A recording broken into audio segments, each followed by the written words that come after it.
fajaba phong saba topic amani.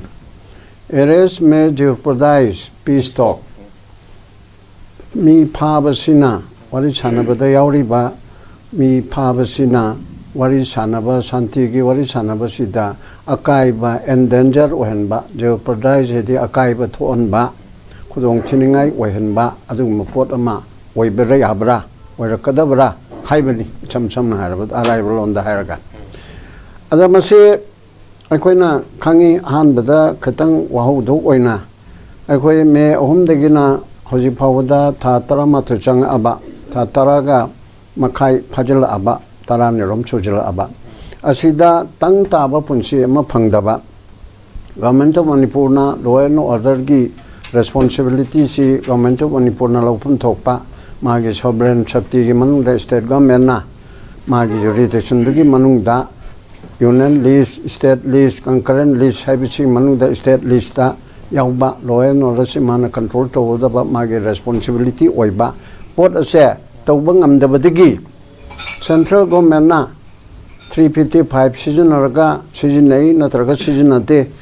haiba leiraga su 355 ta armed forces season aba namak natraga su list 1 gi entry 2A da central government na state amada mateng pangna ba magi central forces mam se season na ba id in order to assist district administration da mateng panglana bagi damta sina bangami subject to the control of the central government na haiba list 1 gi 2A entry 2A the yauripse aduna 355 season na re hairaga su season nadraga su 2A gi sida su yaba pot ama oibanina madugi leiri ba pot ama bakpa haibati state na control to bangamdrabanina law and order si phajani yangchen mangamdrabanina sumnagi mamang tagi oiba routine government ki mong da leirabanina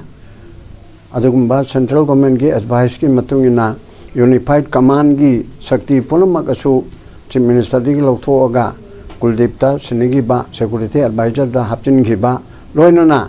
adugumba magi mana kuchi tobangam jadaba magi prerogative oiba right magi cabinet ta yauri ba punamak se collective leadership ni collective responsibility ni hairaga cabinet minister ani na adugumba chief minister ki mayokta thabak torakpa manipur thogaina ba thabak torakpada madu lokthoga at least moi lokthopada natana moi ge portfolio da lokthoga atopada pu haiba bhavda central party ki leadership ne lepka dabani haidana haidorakpa asigumba mayam sina state government che kalib ta wungam dra bisi dum ta accept routine go oiba matter khara to natana aduna adu malai ge choidana bagi mong da leire bagi mong am leiba sida central government na chap chana thabok chi mateng pangdana tawgada su hairuraga asidi state ki mathoni law and order di ekoi thongna te in thokpa sumaina tawbadi ki supreme court na bhawba manipur sa law and order fail oidana tawa law and order bo leitarabani haina tha tare ni pangi mangdegi hai kharaba asi leiba sigi marak asida aikoi state government na central government na yangshin bidar banina central forces na state forces na chap chana arana hui taurakpa mapandigi changakpa mitop aduga narco terrorist adugumba adagi su gi mamingda kodong chaba lawraga nongmai paiba singna jati amaga nungsin handana bo honarakpa MLA tara yauna honarakpa chigi phibam chida aikoi self defense private defense tawdaba yadadana khunngak paina thorakpa ara mai thorakpa mai telefon thorakpa adudagi village volunteer force thorakpa asigumba mayam ama thore asigi maraga sida praja singgi manungda ayambana pamnaba adugumba lal hoba manipur bo bharat gi tokhaina tagani maning tamgani haidana lal horiba khoi yaullo ichai nau singse masigi maraktegi yam chaurba singgi manungdegi ama oiriba UNLF ki pambaina lusingba mayamna khangnabada adugumba aduna bharat sarkar ga santi oiba peace talk ama taunarage haidana chayama nigi mamangdegi honare de koi tare adu taudana haniki November kunma pandagi wari sanarasi haidana koigi kanogi framework kumba ma haitare chap chaba si tausi tauro haibadu di kona lakani hojiki oinadi nongmei ka pase masi ceasefire tawsi ceasefire haibo haido haidragasu suspension of operation haibo haiso haibo natragasu ceasefire gi mawongda peace agreement asi chatharingai manungsida ekoi chapchaba magi agreement da kari hai kholi haiba china tongan bamu ojaraga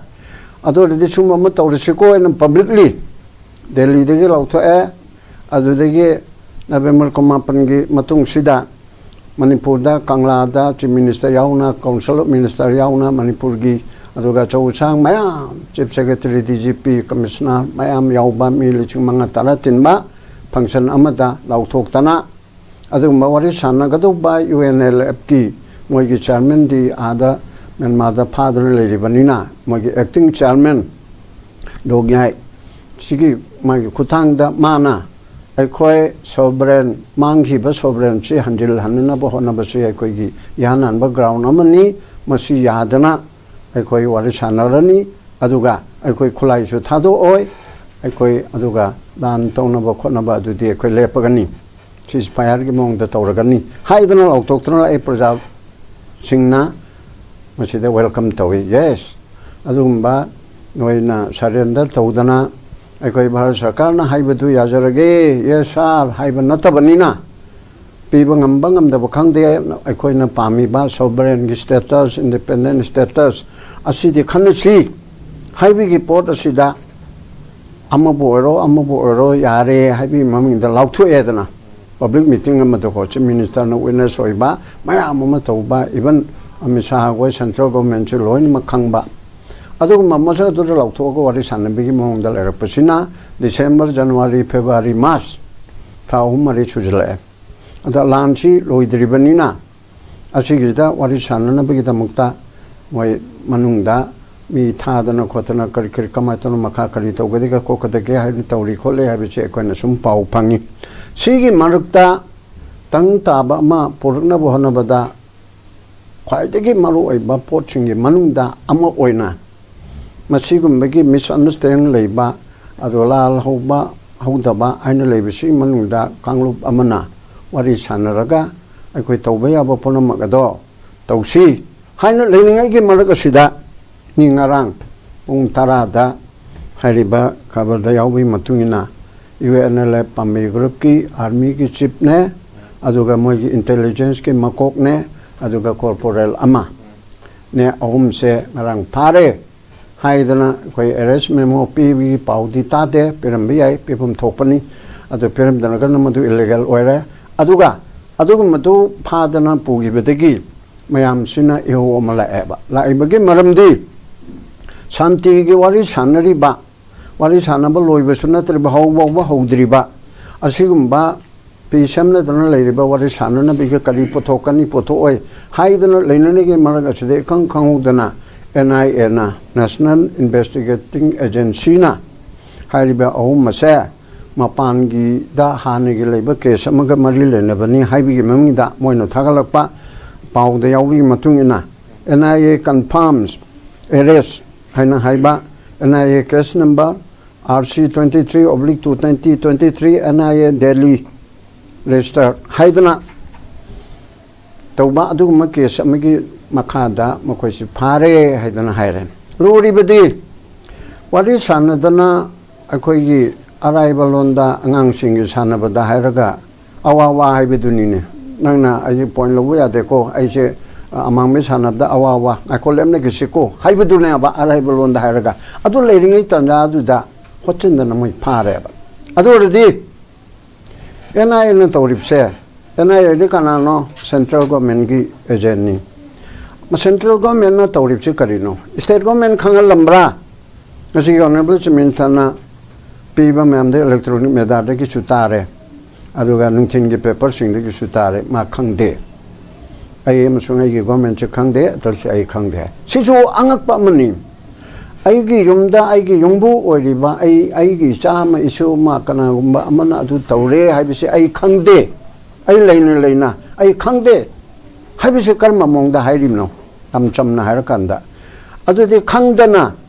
NIA na su karmai tona Manipur da state amagi adumba mioi khara phana bhona bada state ki authority da home gi kangbu da khangandana karmai pharimno ꯍꯧꯖꯤꯛ ꯃꯣꯏꯅ ꯍꯧꯖꯤꯛ ꯅꯨꯡꯊꯤꯜꯒꯤ ꯐꯣꯡꯅꯔꯛꯄꯁꯤꯒꯤ ꯃꯇꯨꯡ ꯏꯟꯅꯗꯤ ꯃꯣꯏꯅ ꯐꯥꯔꯦ ꯍꯥꯏꯕꯁꯤ ꯏꯝꯐꯥꯜ ꯋꯦꯁꯀꯤ SP ꯗ ꯈꯪꯍꯟꯈꯔꯦ ꯍꯥꯏꯅ ꯍꯥꯏꯔꯤꯑꯕ ꯐꯥꯔꯦ ꯍꯥꯏꯗꯅ ꯑꯗꯣ ꯐꯥꯒꯅꯤ ꯀꯃꯥꯟꯗꯣ ꯃꯌꯥꯝ ꯑꯃ ꯃꯇꯦꯡ ꯄꯥꯡꯕꯤꯌꯨ ꯁꯦꯀꯨꯔꯤꯇꯤ ꯑꯩꯈꯣꯏꯒꯤ ꯄꯤꯌꯨ ꯑꯩꯈꯣꯏ ꯁꯨꯝ ꯑꯃ ꯐꯥꯗꯕ ꯌꯥꯗꯕ ꯂꯩꯔꯦ ꯍꯥꯏꯕ ꯅꯠꯇꯕꯀꯣ ꯑꯣꯏꯔꯝꯕꯁꯨ ꯌꯥꯏ ꯑꯗꯨ ꯃꯣꯏꯅ ꯐꯣꯡꯅꯔꯛꯄꯒꯤ ꯃꯇꯨꯡ ꯏꯟꯅꯗꯤ ꯍꯥꯏꯔꯤꯕꯁꯦ ꯁ꯭ꯇꯦꯠ ꯒꯣꯔꯃꯦꯟꯒꯤ ꯑꯗꯨꯒꯨꯝꯕ ꯄꯨꯂꯤꯁꯀꯤ SP ꯀꯟꯁꯔꯟ SPꯗ ꯑꯩꯈꯣꯏ ꯄꯥꯎ ꯄꯤꯔꯦ ꯐꯥꯔꯦ ꯍꯥꯏꯕꯁꯤ ꯀꯟꯐꯥꯔꯝ ꯇꯧꯔꯦ ꯍꯥꯏꯅ ꯄꯥꯎꯁꯤ ꯐꯣꯡꯉꯤꯑꯕ ꯉꯁꯤꯒꯤ ꯅꯨꯡꯊꯤꯜꯒꯤ ꯄꯦꯄꯔꯗ ꯑꯗꯨꯒ ꯃꯌꯥꯝ ꯊꯥꯒꯠꯅꯔꯛꯄ ꯀꯩꯅꯣꯒꯤ ꯀꯩꯅꯣꯁꯤꯡꯁꯤꯗ ꯃꯦꯗꯤꯌꯥꯁꯤꯡꯁꯤꯗ ꯑꯗꯨꯅꯗꯤ ꯁ꯭ꯇꯦꯠ ꯒꯣꯔꯃꯦꯟꯁꯨ ꯈꯪꯗꯕ ꯁ꯭ꯇꯦꯠ ꯒꯣꯔꯃꯦꯟꯅ ꯑꯩꯈꯣꯏ ꯈꯪꯗꯦ ꯑꯩꯈꯣꯏꯗ ꯍꯥꯏꯔꯝꯗꯦ ꯑꯗꯨꯅ ꯀꯔꯤꯒꯨꯝꯕ ꯐꯥꯕ ꯂꯩꯔꯒꯗꯤ ꯃꯔꯥꯜ ꯂꯩꯔꯝꯃꯕꯁꯨ ꯊꯥꯗꯣꯛꯄꯤꯔꯛꯎ ꯑꯗꯨꯒ ꯂꯩꯔꯝꯗ꯭ꯔꯕꯁꯨ ꯑꯩꯈꯣꯏꯗ ꯃꯔꯥꯜ ꯂꯩꯔꯝꯃꯁꯨ ꯑꯩꯈꯣꯏꯗ ꯁꯤꯟꯅꯕꯤꯌꯨ ꯂꯩꯔꯝꯗ꯭ꯔꯒꯁꯨ ꯊꯥꯗꯣꯛꯄꯤꯌꯨ ꯍꯥꯏꯅ ꯏꯆꯝ ꯆꯝꯅ ꯄ꯭ꯔꯦꯁ ꯕ꯭ꯔꯤꯐꯤꯡ ꯑꯃꯗ ꯁ꯭ꯇꯦꯠꯃꯦꯟ ꯑꯃ ꯏꯆꯝ ꯆꯝꯅ ꯍꯥꯏꯔꯒ ꯃꯁꯤ ꯆꯨꯝꯕ꯭ꯔꯥ ꯍꯥꯏꯕꯁꯤꯁꯨ ꯑꯩꯈꯣꯏ ꯈꯟꯅꯅꯤꯡꯉꯥꯏꯅꯦꯕ ꯁ꯭ꯇꯦꯠ ꯒꯣꯔꯃꯦꯟꯒꯤ ꯑꯌꯥꯕ ꯌꯥꯎꯗꯅ ꯁꯦꯟꯇ꯭ꯔꯦꯜ ꯒꯣꯔꯃꯦꯟꯒꯤ ꯑꯦꯖꯦꯟꯁꯤ ꯑꯃꯅ ꯏꯟꯗꯤꯄꯦꯟꯗꯦꯟ ꯑꯦꯖꯦꯟꯁꯤ ꯑꯣꯏꯔꯒꯁꯨ ꯌꯨꯝꯕꯨ ꯇꯥꯛꯇꯅ ꯃꯤ ꯐꯥꯕ ꯌꯥꯕ꯭ꯔꯥ ꯁ꯭ꯇꯦꯠꯁꯤꯒꯤ ꯑꯣꯊꯣꯔꯤꯇꯤꯁꯦ ꯑꯁꯤ ꯈꯪꯍꯟꯗꯅ ꯐꯥꯕ ꯌꯥꯕ꯭ꯔꯥ ꯌꯥꯗꯕ꯭ꯔꯥ ꯑꯗꯨꯅ ꯍꯥꯏꯔꯤꯕ ꯃꯌꯥꯝꯁꯦ ꯃꯁꯤ ꯀꯅꯥꯒꯨꯝꯕ ꯎꯀꯤꯜ ꯅꯠꯇ꯭ꯔꯒ ꯒ꯭ꯔꯨꯞ ꯑꯃꯅ ꯎꯀꯤꯜ ꯇꯥꯟꯅꯔꯦꯔꯒ ꯄꯕ꯭ꯂꯤꯛ ꯏꯟꯇꯔꯦꯁ ꯂꯤꯇꯤꯒꯦꯁꯟ ꯇꯧꯔꯒ NIAꯒꯤ ꯃꯊꯛꯇ ꯒꯚꯔꯟꯃꯦꯟꯠ ꯑꯣꯐ ꯏꯟꯗꯤꯌꯥꯒꯤ ꯃꯊꯛꯇ ꯒꯚꯔꯟꯃꯦꯟꯠ ꯑꯣꯐ ꯃꯅꯤꯄꯨꯔꯒꯤꯁꯨ ꯄꯥꯔꯇꯤ ꯁꯦꯝꯃꯒ ꯑꯁꯤꯒꯤ ꯃꯊꯛꯇ ꯄꯕ꯭ꯂꯤꯛ ꯏꯟꯇꯔꯦꯁ ꯂꯤꯇꯤꯒꯦꯁꯟ ꯑꯃ ꯊꯥꯕ ꯌꯥꯕ꯭ꯔꯥ ꯌꯥꯗꯕ꯭ꯔꯥ ꯍꯥꯏꯕꯗꯣ ꯌꯥꯏꯃꯛꯁꯨ ꯍꯧꯖꯤꯛ ꯍꯥꯏꯈꯤꯔꯣꯏ ꯌꯥꯗꯦꯁꯨ ꯍꯥꯏꯔꯣꯏ ꯑꯗꯨꯒꯨꯝꯕ ꯑꯃ ꯀꯣꯏꯁꯟ ꯑꯃ ꯑꯣꯏꯒꯗ꯭ꯔꯥ ꯑꯣꯏꯔꯣꯏꯗ꯭ꯔꯥ ꯍꯥꯏꯕ ꯀꯣꯏꯁꯟ ꯑꯃ ꯊꯣꯔꯛꯏ ꯑꯗꯨꯒ NIAꯅ ꯁꯦꯟꯇ꯭ꯔꯦꯜ ꯒꯣꯔꯃꯦꯟꯠꯒꯤ ꯇꯔꯞꯇꯒꯤ ꯇꯧꯔꯤꯕꯁꯦ ꯃꯅꯤꯄꯨꯔ ꯄ꯭ꯔꯖꯥꯗ ꯃꯅꯤꯄꯨꯔ ꯒꯣꯔꯃꯦꯟꯠꯗ ꯑꯗꯨꯒ ꯊꯣꯏꯗꯣꯛ ꯏꯟ ꯄꯥꯔꯇꯤꯀꯨꯂꯔ ꯋꯥꯔꯤ ꯁꯥꯟꯅꯔꯤꯕ ꯄꯤꯁ ꯇꯣꯛꯀꯤ ꯇꯧꯔꯤꯕ ꯁꯦꯝ ꯁꯥꯔꯤꯕ ꯀꯥꯡꯕꯨ ꯑꯁꯤꯗ ꯑꯆꯧꯕ ꯅꯝꯊꯥꯛ ꯕꯤꯇ꯭ꯔꯦꯌꯦꯜ ꯕꯤꯁ꯭ꯋꯥꯁꯘꯥꯠ ꯑꯣꯏꯕ ꯄꯣꯠ ꯑꯃ ꯑꯣꯏꯐꯝ ꯊꯣꯛꯇ꯭ꯔꯥ ꯍꯥꯏꯕꯁꯦ ꯂꯩꯔꯤꯕ ꯁꯤꯆꯨꯋꯦꯁꯟꯁꯤꯅ ꯇꯥꯛꯑꯦ ꯆꯨꯝꯃꯤ ꯄꯨꯂꯤꯁꯅ NIAꯅ CBIꯅ ꯃꯔꯥꯜ ꯂꯩꯕ ꯀꯦꯁ ꯑꯃꯗ ꯆꯦꯟꯅꯕ ꯁ꯭ꯇꯦꯠꯅ ꯁꯤꯟꯅꯕ ꯅꯠꯇ꯭ꯔꯒ ꯃꯈꯣꯏꯅ ꯂꯧꯈꯠꯄ ꯀ꯭ꯔꯤꯃꯤꯅꯦꯜ ꯀꯦꯁ ꯑꯃꯗ ꯆꯦꯟꯅꯕꯗ ꯁꯦꯛꯁꯟ 41ꯒꯤ ꯃꯇꯨꯡ ꯏꯟꯅ ꯑꯗꯨꯒ ꯑꯇꯣꯞꯄ ꯄ꯭ꯔꯣꯕꯤꯖꯟ CBIꯒꯤ ꯂꯩꯔꯤꯕ ꯑꯗꯨꯒ NIAꯒꯤ ꯂꯩꯔꯤꯕ ꯁꯤꯒꯤ ꯃꯇꯨꯡ ꯏꯟꯅ ꯃꯤ ꯐꯥꯕ ꯉꯝꯕ ꯀꯣꯒꯅꯥꯏꯖꯦꯕꯜ ꯑꯣꯐꯦꯟꯁ ꯑꯃꯗ ꯃꯔꯝ ꯆꯥꯅ ꯆꯦꯟꯅꯔꯦ ꯍꯥꯏꯕꯁꯤ ꯈꯪꯉꯒꯗꯤ without the authority of a magistrate or without the authority of a court ꯐꯥꯕ ꯉꯝꯕꯁꯦ ꯃꯁꯤ ꯌꯥꯎꯔꯤꯑꯕꯀꯣ ꯏꯆꯝ ꯆꯝꯃꯗꯅ ꯁꯦꯛꯁꯟ 41 CRPCꯗ ꯌꯥꯎꯔꯤ ꯑꯗꯨꯒ ꯑꯣꯐꯦꯟꯁ ꯃꯆꯥ ꯑꯣꯏꯔꯒꯗꯤ ꯆꯍꯤ 8ꯀꯤ ꯃꯈꯥꯗ ꯑꯣꯏꯔꯒꯗꯤ ꯃꯗꯨ ꯐꯥꯗ꯭ꯔꯕꯁꯨ ꯀꯧꯔꯒ ꯌꯥꯏ ꯍꯥꯏꯕꯅꯆꯤꯡꯕ ꯂꯩꯔꯤ ꯐꯥꯕ ꯇꯥꯔꯒꯁꯨ ꯃꯔꯝ ꯄꯤꯒꯗꯕꯅꯤ ꯍꯥꯏꯅ ꯌꯥꯎꯔꯤ ꯑꯗꯨꯒ ꯐꯥꯕ ꯇꯥꯔꯕꯗꯤ ꯐꯥꯔꯕꯗꯤ ꯑꯦꯔꯦꯁ ꯄꯤꯒꯗꯕꯅꯤ ꯍꯥꯏꯕ ꯑꯃꯁꯨ ꯆꯥꯎꯅ ꯃꯥꯒꯤ ꯃꯌꯥꯝ ꯑꯃ ꯂꯩꯔꯤꯀꯣ ꯑꯗꯨ ꯄꯨꯝꯅꯃꯛ ꯄꯤꯗꯦ ꯍꯥꯏꯕꯗ ꯑꯩꯈꯣꯏꯅ ꯍꯧꯖꯤꯛ ꯕ꯭ꯂꯥꯏꯟꯗ ꯍꯥꯏꯕ ꯉꯝꯗꯦ ꯑꯗꯨ ꯄꯨꯝꯅꯃꯛ ꯇꯧꯔꯤꯕ꯭ꯔꯥ ꯇꯧꯗꯕ꯭ꯔꯥ ꯍꯥꯏꯕꯁꯤ ꯌꯦꯡꯕꯒ ꯂꯣꯏꯅꯅ ꯁꯥꯟꯇꯤꯒꯤ ꯋꯥꯔꯤ ꯁꯥꯟꯅꯅꯕ ꯁꯥꯟꯇꯤꯒꯤ ꯄꯤꯁ ꯇꯣꯛ ꯇꯧꯗꯅ ꯋꯥꯔꯤ ꯁꯥꯟꯅꯕ ꯄꯣꯂꯤꯇꯤꯀꯦꯜ ꯗꯥꯏꯂꯣग ꯇꯧꯕ ꯍꯥꯏꯕꯁꯦ ꯒꯚꯔꯟꯃꯦꯟꯠ ꯑꯣꯐ ꯏꯟꯗꯤꯌꯥꯒꯤ ꯄꯕ꯭ꯂꯤꯛ ꯄꯣꯂꯤꯁꯤꯒꯤ ꯃꯅꯨꯡꯗ ꯑꯃꯅꯦꯕ ꯃꯔꯥꯜ ꯂꯩꯕ ꯀꯥꯡꯖꯦꯟꯅꯕ ꯑꯥꯏꯟ ꯀꯥꯏꯕ ꯃꯤꯍꯥꯠ ꯃꯤꯄꯨꯟꯗ ꯆꯦꯟꯅꯕ ꯀꯌꯥ ꯑꯃꯁꯨ ꯒꯚꯔꯟꯃꯦꯟꯠꯅ ꯑꯦꯛꯖꯣꯅꯣꯔꯦꯠ ꯇꯧꯔꯒ ꯍꯥꯏꯗꯤ ꯁꯝꯅ ꯍꯥꯏꯔꯕꯗ UPꯒꯤ ꯑꯩꯈꯣꯏꯒꯤ ꯅꯨꯄꯤ ꯗꯥꯀꯨ ꯀꯩꯅꯣꯁꯦ ꯐꯨꯂꯟ ꯗꯦꯕꯤꯁꯦ ꯀꯦꯁ 60ꯒꯤ ꯃꯊꯛꯇ ꯆꯦꯟꯅꯩꯑꯕ ꯑꯩꯈꯣꯏ ꯃꯇꯝꯗꯨꯗ ꯀꯩꯅꯣꯗ ꯂꯥꯏꯔꯤꯛ ꯇꯝꯃꯤ 73, 4, 5 ꯑꯗꯨꯋꯥꯏꯗꯅꯤ ꯑꯗꯨꯒꯤꯗꯨꯗ ꯃꯨꯂꯥꯌꯝ ꯁꯤꯡ ꯌꯥꯗꯕꯅ ꯃꯍꯥꯛꯀꯤ ꯃꯔꯥꯜ ꯑꯁꯦ ꯂꯣꯏꯅꯃꯛ ꯁ꯭ꯇꯦꯠꯅ ꯋꯤꯗ꯭ꯔꯣ ꯇꯧꯔꯦ ꯑꯗꯨꯒ ꯑꯦꯛꯖꯣꯅꯣꯔꯦꯠ ꯇꯧꯔꯦ ꯉꯥꯛꯄꯤꯔꯦ ꯅꯪ ꯚꯣꯠ ꯂꯦꯞꯄꯨ ꯑꯩꯈꯣꯏ ꯄꯥꯔꯇꯤꯗ ꯑꯗꯨꯒ ꯄ꯭ꯔꯖꯥꯒꯤ ꯁꯦꯕꯥ ꯇꯧ ꯍꯥꯏꯗꯅ MLA ꯀꯥꯍꯜꯂꯤ ꯃꯥꯒꯤ ꯃꯔꯥꯜ ꯄꯨꯝꯅꯃꯛ ꯑꯦꯛꯖꯣꯅꯣꯔꯦꯠ ꯇꯧꯏ ꯌꯥꯏꯑꯕꯁꯦ ꯁ꯭ꯇꯦꯠꯀꯤ ꯃꯔꯥꯜ ꯂꯩꯕ ꯃꯤꯍꯥꯠ ꯃꯤꯄꯨꯟ ꯇꯧꯔꯝꯕ ꯑꯗꯨ ꯑꯐꯕ ꯂꯝꯕꯤ ꯑꯃ ꯄꯨꯔꯛꯅꯕ ꯄ꯭ꯔꯖꯥꯒꯤ ꯀꯥꯟꯅꯅꯕꯒꯤꯗꯃꯛꯇ ꯄꯣꯂꯤꯁꯤ ꯑꯃꯒꯤ ꯃꯈꯥꯗ ꯂꯥꯜꯍꯧꯕ ꯅꯍꯥꯔꯣꯜꯁꯤꯡꯒ ꯋꯥꯔꯤ ꯁꯥꯔꯤꯗꯅ